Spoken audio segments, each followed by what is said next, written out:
குஞ்சி விளையாடலாம் கோபக்கார குமரன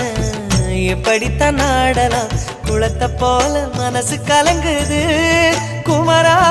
தெளிய வச்சா ரொம்ப நல்லது